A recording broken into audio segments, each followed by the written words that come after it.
Dan, great to have you here in studio with us. Now, you say you're helping clients reduce the noise, so turn down the volume there, and actually recommend checking your portfolio a little less, a little more woosah perhaps. Walk us through this.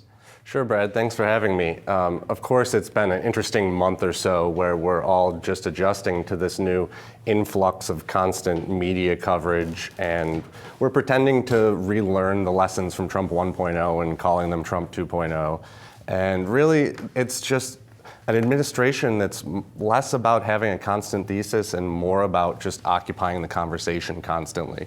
And for investors, that's really tricky when you have to go home and create a thesis for your own portfolio, when you're tuned into that on a daily basis. And so maybe they can adjust their behavior a little bit so that they're not so subjected to it. Interesting. Okay, so as you think about everything, because of course our job is to cover what is being talked about from the administration, and there's so much, but what are you dialing up versus dialing back in terms of things that are impacting portfolios right now?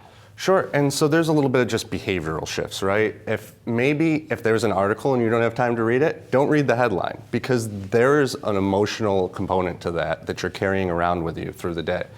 And maybe you have to turn off the notifications on your phone, which is a horrible way to consume content, and take some time to de-appify your world a little bit so that when you're making those decisions, you're really grounded in having the complete data set in front of you. And so that's how to turn down. So what about when you finally have time to read into an article? What is the kind of next leg of research that you should be doing on top of it if you know there's a potential impact to one of your portfolio components? Sure. So having a data set that you know has kind of a long-term outlook. And again, because so much is going to be short-term in nature.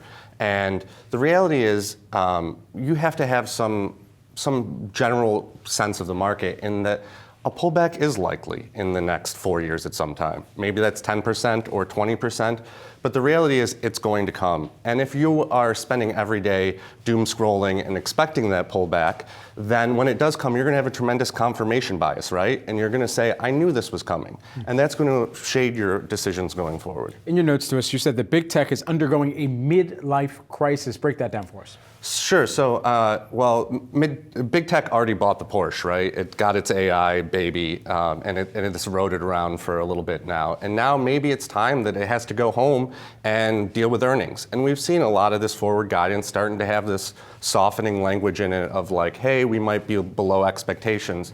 So there might be some whipsaw effect here throughout the year. I want to get some of your sector picks as well here. You like financials, utilities, healthcare. Rank them, and what are you expecting from these three? Sure. So I'm going to do what an advisor does always when they don't have a better idea, and that's say we like high-quality stocks that pay a dividend. And so those are the major players there. I think first, financials, obviously. It has been a Trump trade with the potential deregulation. But more so than that, there's some really strong balance sheets and names out there that pay a dividend, maybe Goldman Sachs or JP Morgan. So that's probably top of our list.